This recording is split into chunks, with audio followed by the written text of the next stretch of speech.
Mateus capítulo 16. Eu quero ler e quero falar um pouco com os irmãos sobre isto nesta noite. O Senhor diz assim: e eu te darei as chaves do reino dos céus, e tudo que ligares na terra será ligado nos céus, e tudo que desligares na terra será desligado nos céus. Diga amém. Diga comigo: chave fala de autoridade. Amém. Senta um pouquinho, por favor.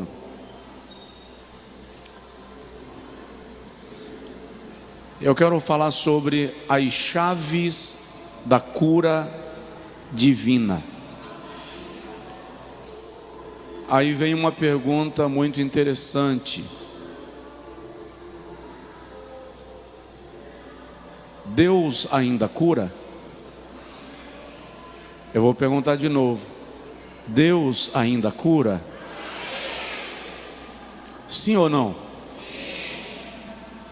Por que a gente não vive milagres de cura com a mesma frequência que os nossos primórdios viveram, que os primeiros cristãos viveram? Tá, eu sei que os recursos humanos são mais ricos, a tecnologia avançou muito, a ciência se multiplicou, e os recursos de Deus são necessários e se manifestam normalmente quando os recursos humanos não alcançam. Então eu compreendo isto como uma das razões pelas quais nós não temos tantos milagres. Mas isto explica, mas não justifica. Deus ainda cura, e assim nós cremos. E cremos porque o escritor da epístola aos Hebreus, no capítulo 13, versículo 8, diz que Jesus Cristo é o mesmo, ontem, hoje e eternamente. O texto de Mateus capítulo 16 é muito interessante porque ele trata do momento que Jesus, reunido com os seus discípulos, pergunta a seu próprio respeito: quem dizem os homens ser o Filho do Homem? Jesus está perguntando: o que dizem ao meu respeito? O que falam sobre mim? E alguém disse: dizem que tu és Elias. O outro disse: dizem que tu és Jeremias. O outro disse: dizem que tu és João Batista, ou algum dos profetas. Jesus então restringe a pergunta a eles, e dirigindo-se a eles, Jesus indaga: e vós, quem dizeis que eu sou? O que vocês pensam ao meu respeito? E Pedro se levanta, movido por um ímpeto e por uma ousadia incomum, e declara: eu te digo que tu és o Cristo, o Filho do Deus vivo. Jesus, olhando para Pedro, então replica e diz: bem-aventurado és tu, fostes altamente honrado pelo meu Pai. Porque esta verdade não é resultado de sabedoria ou inteligência humana, foi o meu Pai quem te revelou. Aí Jesus diz a Pedro: e eu te digo que tu és Pedro, uma pedra, uma pedrinha, um pedregulho. A expressão aqui é Petros, uma pedra pequena, uma pedra que pode ser rolada. E sobre esta pedra, rochedo, lajedo, eu edificarei a minha igreja, e as portas do inferno não prevalecerão contra ela. Quando Jesus disse que a igreja seria edificada sobre uma rocha, sobre um lajedo, Ele está falando dele mesmo. Ele é a pedra sobre a qual a igreja está edificada. Aliás, existem 4 verdades doutrinárias fundamentais encontradas nesse texto. A primeira verdade é que Jesus é o Filho de Deus. E esse é um fundamento, ou o fundamento da fé cristã. A segunda verdade que nós encontramos nesse texto é que Cristo é a pedra sobre a qual a igreja está edificada.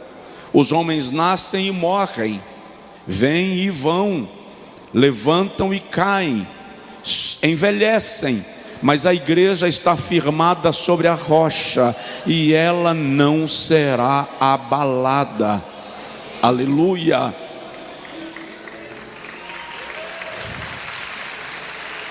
A terceira verdade doutrinária revelada nesse texto é que a igreja edificada por Jesus jamais será vencida por Satanás e seus demônios. As portas do inferno não prevalecerão contra ela.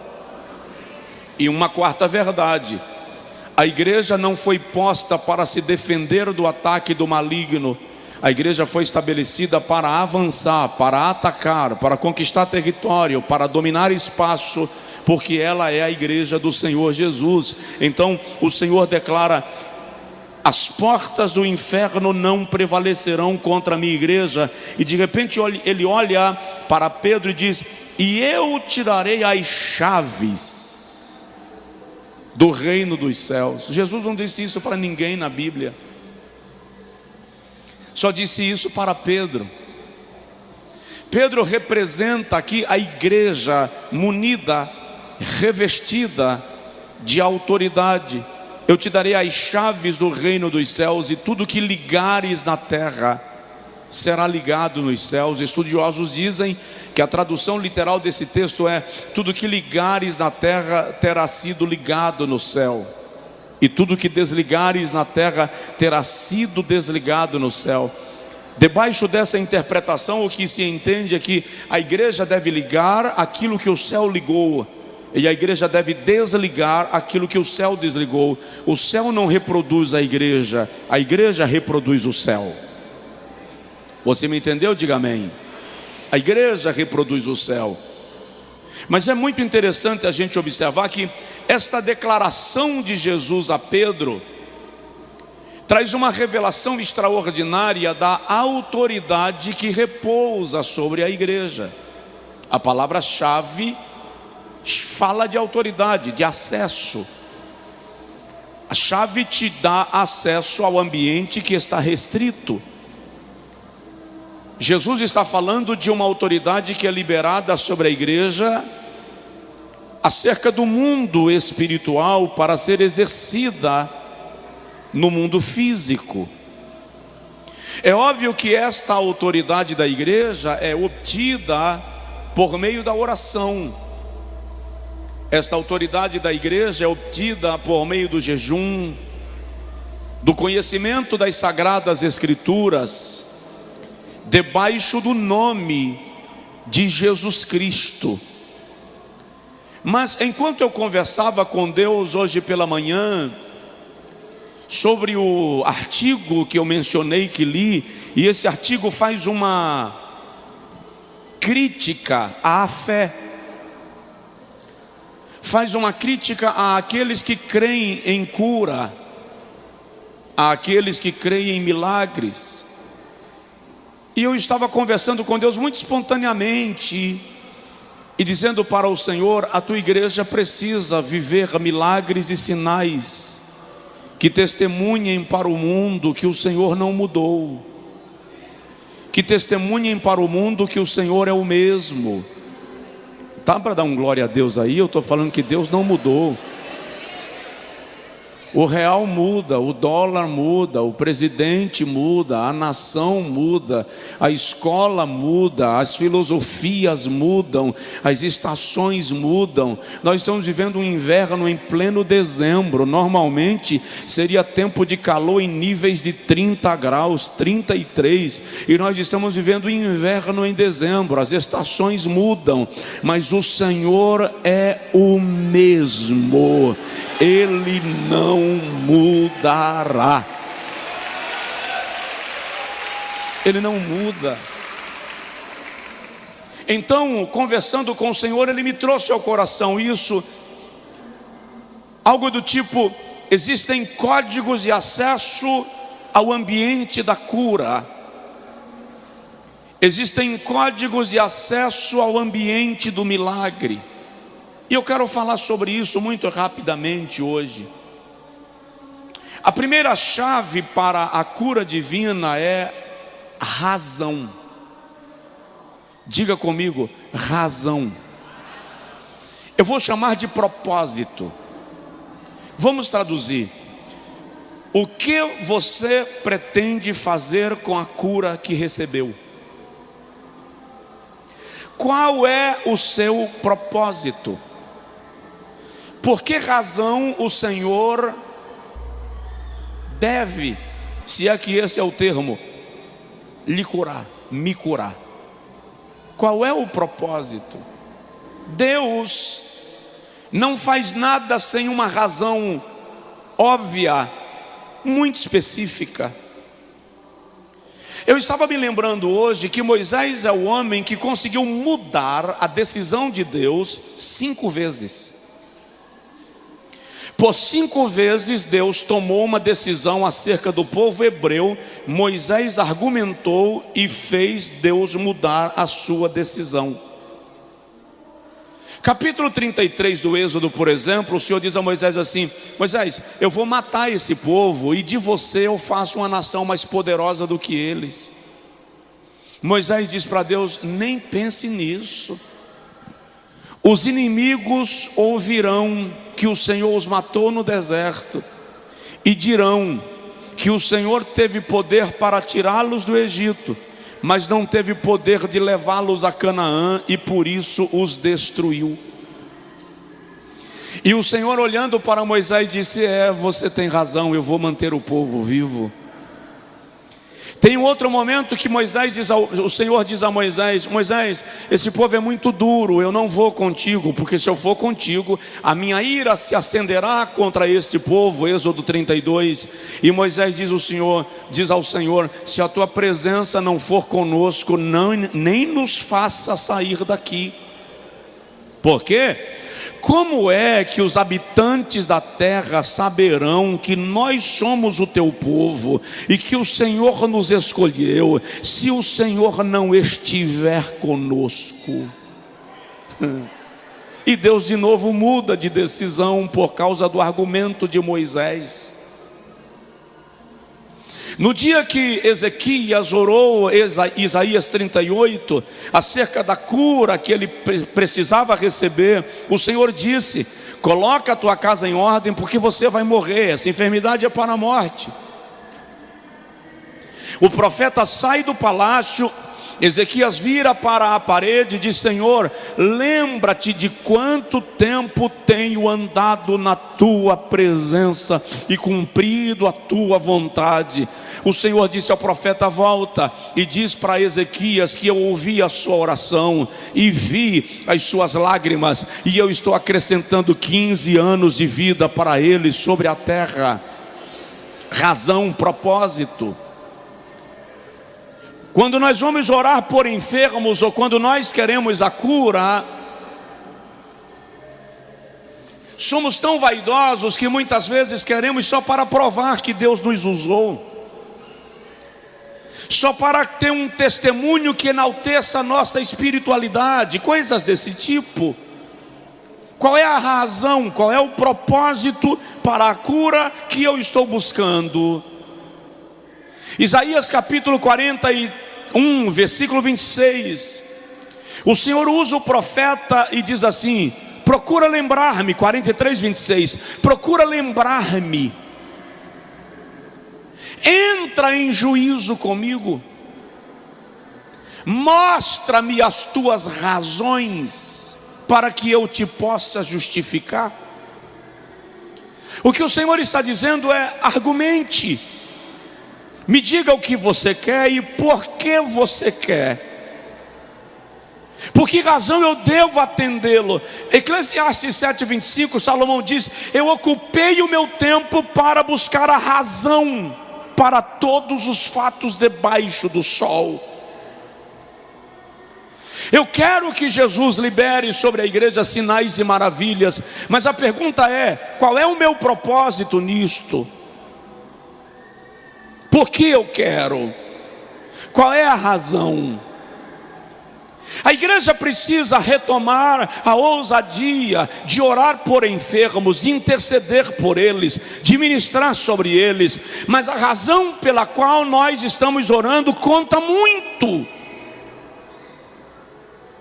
Então comece a definir o seu propósito, comece a definir a razão pela qual você quer ser curado. Eu lembro-me de um escritor norte-americano, conhecido pelos livros de oração que escreveu, e ele conta que faleceu um obreiro da igreja dele, e ele estava chegando de um período de isolamento, de oração, e ele disse ao Senhor: eu não queria que ele morresse. E o Senhor disse a ele: Kenneth, todos morrem. Ele disse: eu sei, Senhor, mas esse homem tem 5 filhos menores. Ele não é o melhor obreiro do mundo, mas é o melhor que eu já tive. E ele começou a apresentar a Deus razões e fatos, e ele disse que enquanto ele argumentava, o Senhor falou com ele: eu vou te atender, eu vou trazê-lo de volta. E de repente o médico correu, foi chamado para avisar que o rapaz havia despertado lá na pedra gélida onde estava deitado. Os médicos entenderam que foi um atestado de óbito precipitado, mas o pastor que orou entendeu que Deus estava dizendo: vou trazer de volta, porque eu tenho um propósito em cima do teu propósito. Chave da razão. Segundo, presta atenção no que eu estou falando, porque eu quero orar por cura divina hoje à noite. Eu quero que o Senhor libere sobre mim, sobre você, a cura que nós precisamos. Quem está em casa acompanhando pela internet, e não precisa esperar a oração. Salmo 104 diz que o Senhor envia a sua palavra e cura. O Senhor cura pelo poder da palavra. Segunda chave para a cura divina é querer. Diga comigo: querer. E este querer eu vou apresentar sob 2 perspectivas. Primeiro, o querer de Deus. Nós precisamos sempre reconhecer que Deus é soberano e a sua vontade determina a resposta. O apóstolo João diz na primeira epístola, capítulo de número 5, versículo de número 14, que nós sabemos que tudo que pedirmos segundo a sua vontade, Ele nos atenderá. Não dá para atropelar a vontade de Deus. Ele é soberano. Então é preciso mexer com o querer de Deus. Eu lembro de um dia, em Mateus 8, quando 10 leprosos chegam diante de Jesus. E quando os leprosos chegam diante do mestre, eles dizem assim: Senhor, se tu quiseres, tu podes nos tornar limpo. Jesus disse: quero ser limpo. E eles foram curados. Mas dentro desse aspecto também existe a vontade humana, o querer do homem. Ah, pastor, agora você pegou pesado. Tem alguém que está enfermo e porventura não quer ser curado? Pois é, infelizmente tem. Eu já fui orar por um camarada que tinha um grave problema de coluna, e eu disse a ele: Jesus vai te curar. Ele disse: não, pastor, eu recebi a aposentadoria da Petrobras por causa desse santo problema de coluna. Você entendeu? É por isso que Jesus olha para o cego e pergunta: o que queres que eu te faça? Porque se o cego dissesse: eu quero uma moeda, Jesus tinha mandado dar, Jesus tinha mandado entregar.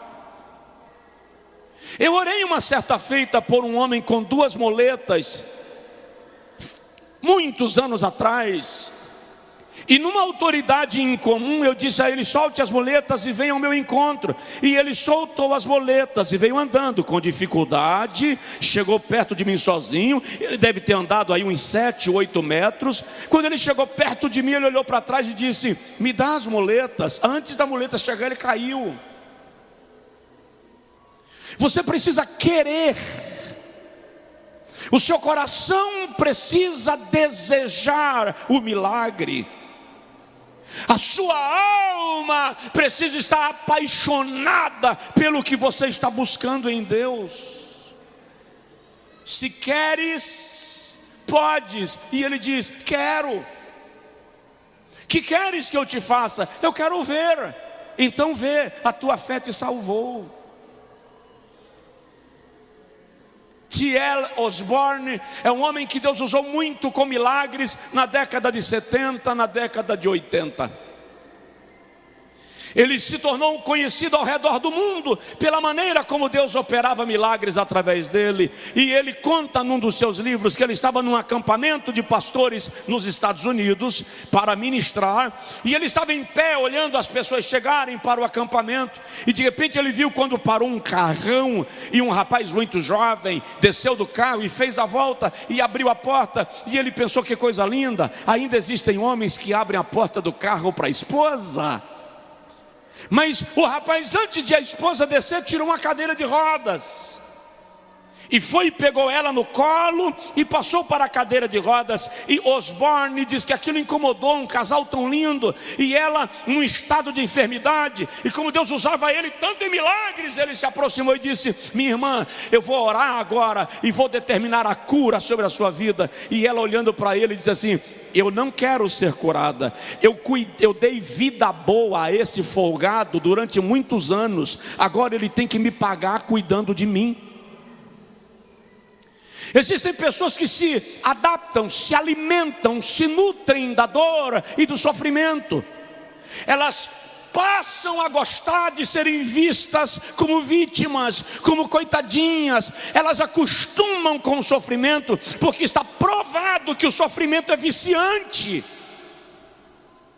Então eu quero declarar nesta noite sobre a sua vida que as cadeias que prendem a sua vontade sejam quebradas, que o seu coração deseje a bênção, que o seu coração deseje o milagre, porque aquele que cura está em nosso meio. Aleluia, aleluia. Chave da razão, chave do querer. Terceira chave da cura divina, chave do discernimento. É preciso descobrir a razão da enfermidade. E a enfermidade tem pelo menos 3 origens. João capítulo de número 9, Jesus está passando por um cego de nascença, e os discípulos olham para Jesus e perguntam: mestre, este homem nasceu cego, quem pecou, ele ou os seus pais? Jesus disse: nem ele pecou, nem os seus pais. Ele está assim para que nele se manifeste a glória de Deus. Então Jesus está nos ensinando que há enfermidades que são resultantes de circunstâncias naturais. Você me entendeu? Diga amém. Resultantes de circunstâncias naturais. Nem tudo é demônio. Mateus capítulo de número 8, versículo 14, Jesus chega na casa de Pedro, e a Bíblia diz que a sogra de Pedro estava com Covid. A Bíblia diz que ela estava acamada e com febre. Jesus olhou para a sogra de Pedro e a curou. Não era demônio, não era pecado, era uma circunstância natural. E daí a pouco ela estava servindo a todos na casa. Então a enfermidade pode ser resultante de circunstância natural. E se ela é resultado de circunstância natural, questão biológica, fisiológica, você ora pela cura. Mas uma enfermidade pode ser resultado de uma seta maligna. Satanás também lança enfermidades. O irmão vai encontrar, por exemplo, em Lucas capítulo 17, a Bíblia diz que Jesus estava no templo, e lá no templo estava uma mulher encurvada por causa de um espírito de enfermidade. Era algo maligno, Lucas 13. E como era algo maligno, Jesus não disse, seja curada. Jesus, olhando para ela, disse, filha, seja livre. Porque não era uma oração de cura, era uma oração de libertação. Seja livre desse teu mal. Mateus 17 tem um rapaz que sofre de sintomas de epilepsia, ele convulsiona. E quando Jesus chega, o pai diz, Senhor, tem misericórdia do meu filho. Ele é mudo, é surdo. E quando ele convulsiona, ele é jogado no fogo e na água. Jesus olha para o menino e Jesus diz, a Bíblia diz que Jesus repreendeu o demônio que causava no menino convulsões, mudez e surdez. E o menino ficou curado, porque era uma enfermidade de origem maligna. Se a enfermidade é de ordem natural, você ora por cura. Mas se ela é de origem maligna, a oração é por libertação. É preciso discernir, essa é uma chave. E terceiro, a enfermidade pode ser resultado de pecado cometido, consequência do pecado. Jesus cura o paralítico do tanque Betesda, João capítulo 5, e diz para ele, levanta, toma tua cama e vai para casa. Lá no versículo 14, a Bíblia diz que Jesus o encontrou no templo, alguns dias depois. Aí Jesus olha para ele e diz, olha, não peques novamente, para que não te suceda coisa pior. Então, a paralisia daquele rapaz fica subentendida que era consequência de pecado. É preciso discernir a razão, a causa. E nós muitas vezes chegamos e oramos e queremos tratar a enfermidade como se todas tivessem a mesma causa, origem e propósito. Discernimento. Então vai orar por um enfermo, primeiro pergunte ao Senhor, me faz entender qual é a causa, me dá o discernimento para o problema. Eu cheguei na casa de um pastor uma certa feita para orar por ele. Eu estava chegando de viagem, umas 5 da tarde, e o sobrinho dele me ligou e disse, pastor Josué, vai na casa do meu tio orar por ele. O Senhor tem falado através de tantas pessoas que vai curá-lo. E a minha avó disse que tem certeza que se o senhor orar, Deus vai curar o meu tio. Irmão, se ela tem certeza que se o pastor orar ele vai ser curado e eu não for lá, aí eu tenho um peso muito grande sobre mim. Estou indo. Deixa só eu passar em casa, tomo banho, que eu estou chegando de viagem, tomo café e vou para lá. E fui. E quando eu cheguei no quarto, ele estava convalescendo em estado muito grave. E a mãe dele, uma senhora já de cerca de 80 anos, ela disse assim: olha, pastor, todos os vasos que têm vindo orar, Deus tem falado que vai curar o meu filho, e eu sei que vai. Eu disse: amém. Quando eu comecei a orar por ele, e eu fui dizer: Senhor, cura o teu servo, o Senhor me interrompeu de uma forma brusca e disse assim: eu não vou curá-lo, eu vou recolhê-lo. Aí eu continuei orando, mas assim: Senhor, estende a tua mão sobre a família do teu servo, guarda o futuro, o coração da sua mãe. Eu nem orei para consolação, porque senão eu estaria denunciando. Mas à medida que eu fui orando, dizendo: Senhor, abençoa a família, a mãe dele alterou a voz e começou a dizer: não, Senhor, eu quero a cura, eu não admito outra coisa senão a cura. Eu parei de orar e deixei ela continuar orando. Quando a oração terminou, eu disse para ele: eu queria falar algo que Deus falou comigo, mas eu queria falar só contigo. Ela olhou para mim e fez assim: não existe segredo entre eu e o meu filho. Eu disse: eu não imagino que haja segredo entre a senhora e o seu filho, mas existe segredo entre eu e ele, e eu gostaria de falar com ele, se a senhora me permitisse. Ela disse: eu não vou sair, e eu não posso fazer uma senhora de 80 anos sair do ambiente onde está o filho dela doente. Ele olhou para ela e disse: minha mãe, só um minutinho. Quando ela se afastou, eu olhei para ele e falei: pastor, eu não sei porquê, eu tenho a sensação que Deus falou comigo que Ele vai lhe recolher. Ele olhou para mim, as lágrimas desceram, e ele disse: eu sei, pastor, Deus também já falou comigo, mas eu não tenho coragem de falar, porque todo mundo que vem aqui alimenta a esperança da minha mãe, de que Deus vai me curar. E eu disse para ele: tenha uma coisa impedindo o Senhor cessar a tua dor e cumprir o seu propósito. Ele disse: eu sei o que é.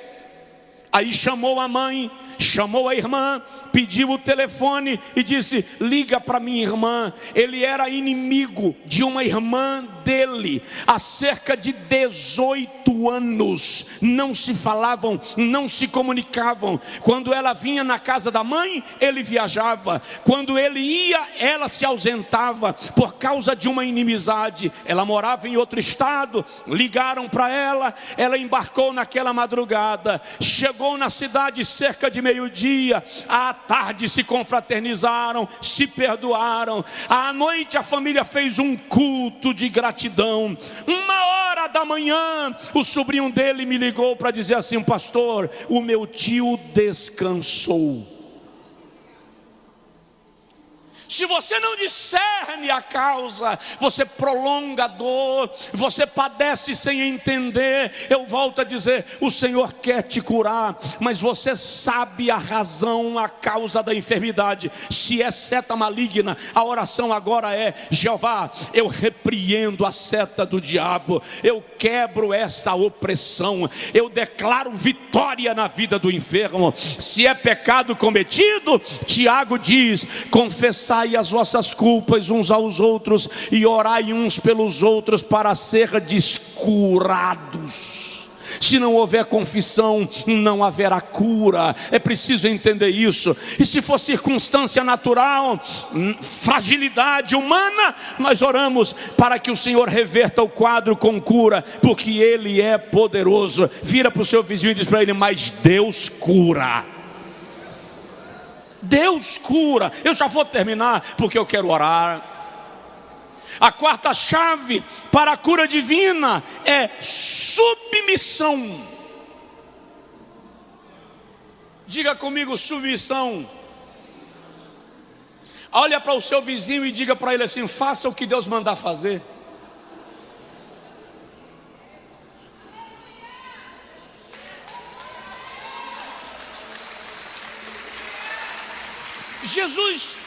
Jesus olha para o cego de Jericó e diz assim: vê. Mas Jesus olha para o cego, um outro cego em Jerusalém, e em vez de dizer vê, Jesus diz: vai e te lava no tanque de Siloé. Mas tem um outro que é diferente. Jesus nem disse vê e nem disse lava. Jesus cuspiu no chão, fez lama, rebocou o olho do cara e disse: e agora você está vendo? Ele disse: eu estou vendo um bocado de árvore caminhando. Aí Jesus tocou nele e agora ele estava vendo homens que caminhavam ao redor do mestre. Você precisa entender que não é porque o Senhor curou alguém de determinada forma que vai agir na tua vida da mesma forma. Se submeta, faz o que ele manda. Por pouco Naamã ia morrer leproso, porque não aceitou obedecer à voz do profeta. Vai e mergulha. O servo diz assim: meu senhor, se ele te tivesse pedido algo mais difícil, tu não terias feito. Quanto mais ir mergulhar, vai e mergulha. E ele foi curado no momento que obedeceu. Números capítulo 21, o povo está sendo ferido por uma peste, uma praga que ataca o povo no deserto. Serpentes estavam brotando do deserto e picando e matando pessoas. E o Senhor disse a Moisés: faz uma serpente de bronze, e aquele que olhar para a serpente será curado. Ah, pastor, mas o que tem a ver ser curado com a serpente de bronze? Deus mandou. Quando Deus manda, basta. Conheci um pastor de Pernambuco que foi muito conhecido no Brasil, e ele conta que uma certa feita foi orar por um enfermo, e quando ele estava orando pelo enfermo, ele procurou óleo e não achou, e Jesus falou com ele: unge com cuspe.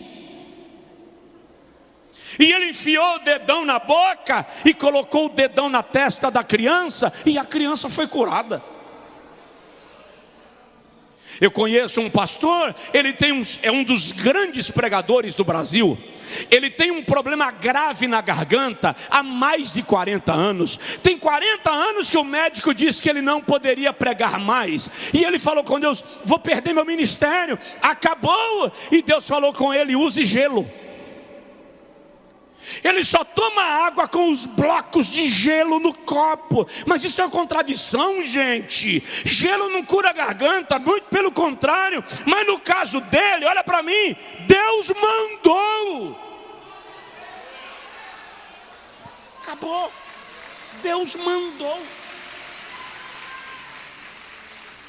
Se submeta, obedeça, siga a direção. Haverá um milagre na sua vida, haverá um milagre na sua casa. Deus vai curar o teu filho, Deus vai curar a tua esposa, Deus vai curar o teu marido. Ele vai fazer. Gire a chave. Terceiro, e eu concluo, quinto, e eu concluo: fé. Alguém me perguntou essa semana: pastor, eu tenho um problema de saúde e Deus não me cura, será ausência de fé? E eu disse: não necessariamente. Quem tem fé que Deus cura? Se eu tenho fé e você tem fé, então o que falta? Pode ser as chaves anteriores. Eu tenho fé, mas não discerni a causa do problema. Eu tenho fé, mas não faço o que Deus me manda fazer. Eu tenho fé, mas o meu propósito não é legítimo.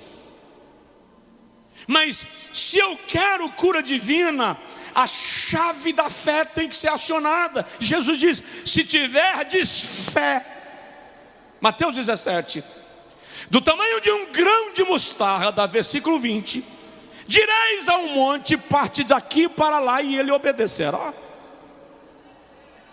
Fé. No Evangelho segundo Marcos capítulo 11, versículo 22, Jesus diz: tudo que pedirdes crendo, recebereis. Tem um camarada na Bíblia, Mateus 17, que quando ele diz para Jesus: cura meu filho, tem misericórdia, Jesus diz: eu curarei se tu creres. Eu gosto dele. Eu gosto dele porque ele diz assim: Senhor, eu creio, mas me ajuda na minha incredulidade. O que ele está dizendo é: Senhor, eu creio, mas quando a coisa aperta, a minha fé titubeia, a minha fé abala, eu não sou tão firme na fé. E Jesus o atendeu. Por quê? Porque quando o assunto é cura divina, é preciso ter fé em quem ora. Já vi alguém dizendo: é você que vai ser curado, a fé é sua. Não aceite oração desse tipo de gente. Isso é ladainha. Eu vou orar para Deus te curar, você crê, mas eu não. Então o que é que eu estou fazendo lá, irmão? Eu preciso crer. Quem vai orar pelo enfermo precisa crer na cura. Jesus deixa isso claro, repito, Mateus 17, se tiverdes fé do tamanho de um grão de mostarda. Marcos 11, 24, Jesus volta. Estou agilizando porque eu não quero passar da hora e eu quero orar por você. Marcos 11, 24, Jesus declara de maneira muito séria e diz: vos digo que todas as coisas que pedirdes orando, crede que a recebereis e tê-la-eis. Creia, você precisa crer. Se eu vou orar por você, eu vou orar para Deus te curar. Não é a tua fé sozinha, a minha fé se une à tua fé e nós clamamos ao Deus da misericórdia. Mas se você for orar por alguém, irmão, ora por mim, e a pessoa diz: irmão, eu vou orar, mas não é a minha fé, tá? É a tua. Agradece a oração e procura alguém que crê. Oração sem fé afronta a Deus. A oração sem fé agride a capacidade divina. Eu preciso crer também, mas tem que ter fé em quem ora, e precisa haver fé em quem quer ver o milagre. Vamos orar pelos enfermos, e tem gente que fica olhando, tem gente que só falta cruzar o dedo assim, ó. Tomara que não cure, tomara que não, eu quero é ver, só o sangue de Jesus. Tem nada a ver, pastor. Ah não? Vou te provar. Jesus chegou na casa de Jairo, e a menina estava morta. E quando Jesus entrou na casa, ele disse: fica comigo só Pedro, Tiago, João e os pais da menina, o resto sai. Por que Jesus não fez o milagre aos olhos de todo mundo? Porque tinha gente lá que era contrapeso. Tinha gente lá que era nuvem cinzenta.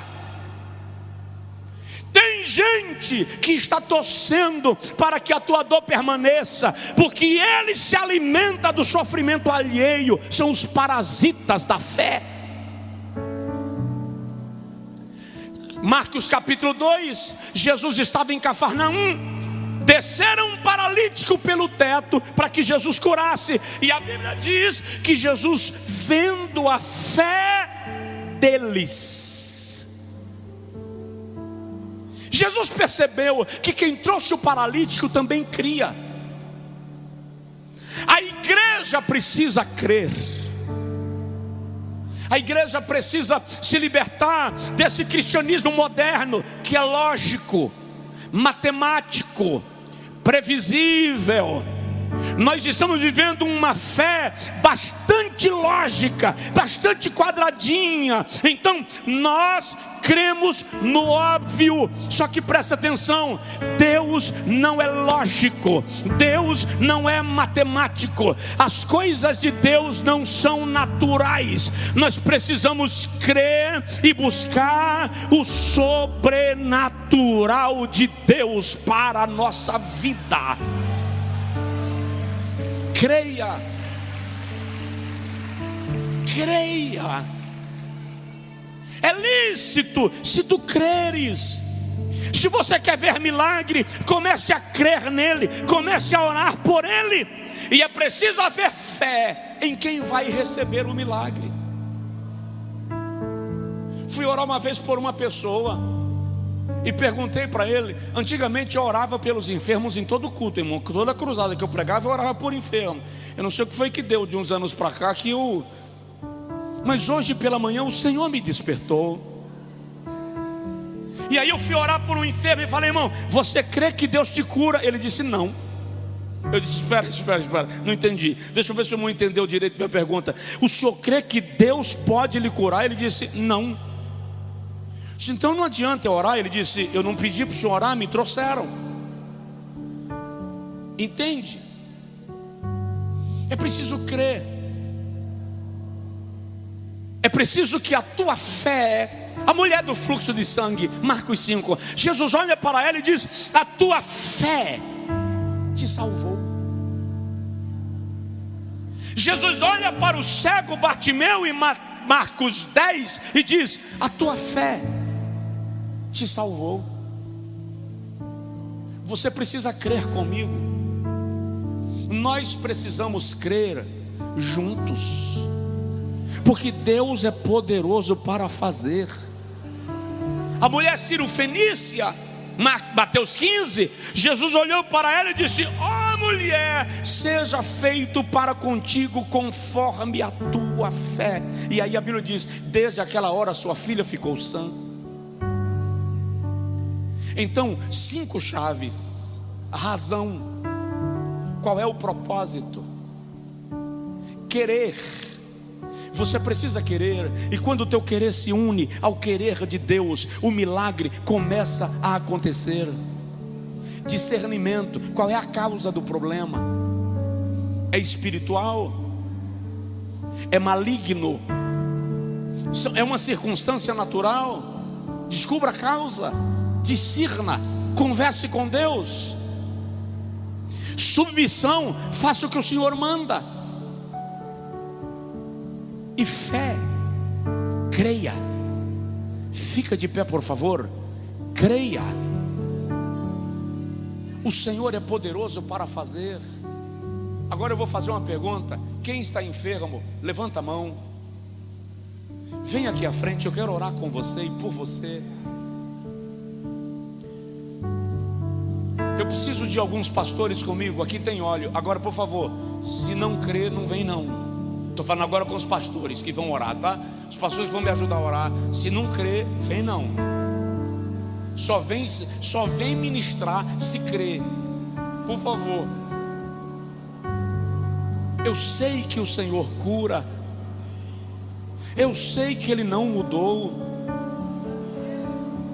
E eu sei que não é pelo movimento. Ele simplesmente vai liberar saúde nesta noite. E nós vamos orar por cura divina nesta igreja com frequência. Porque eu quero começar a ver sinais de milagres. Ele veio para receber a cura, irmão. Ele veio para receber. Então eu quero te pedir, em nome de Jesus Cristo, nós vamos orar por cura divina. E Deus vai fazer. Agora, quando você receber, você testemunhou que recebeu, confirmou que recebeu, não guarda na caixinha não, conta, testemunha, porque o teu testemunho glorifica Cristo, e o teu testemunho estimula a fé de mais alguém. A igreja vai estender as mãos para cá e vai orar comigo.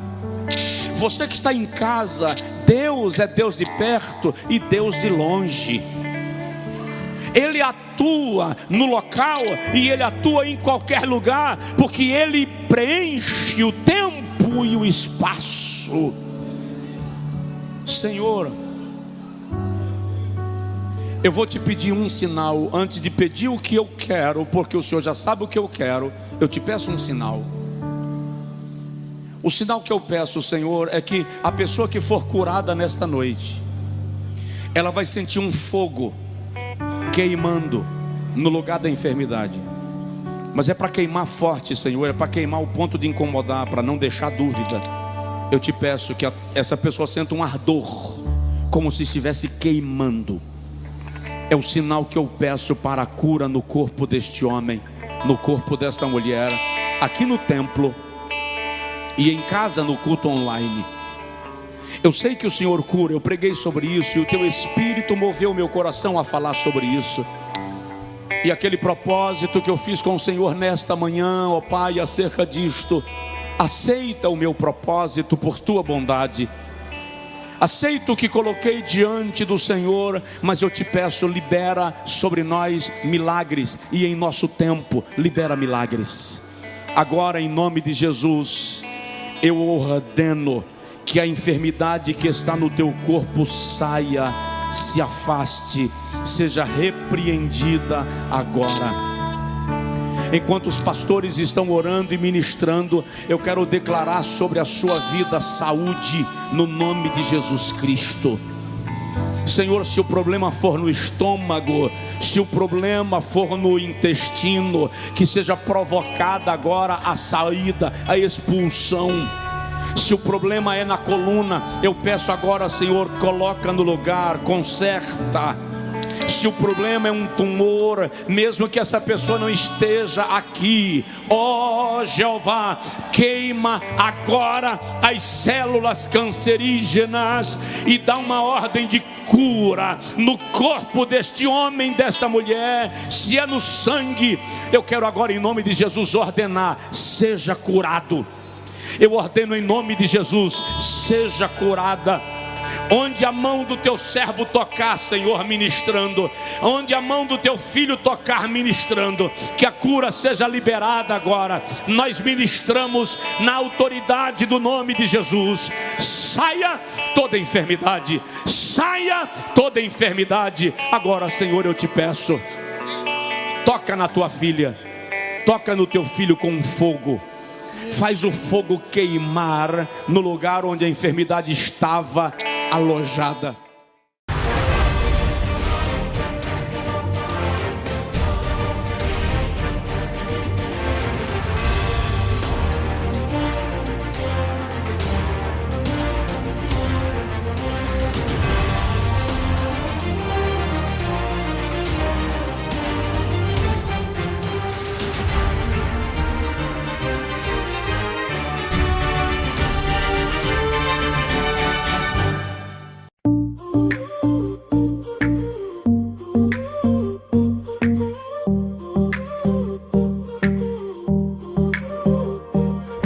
Barefoot on the balcony,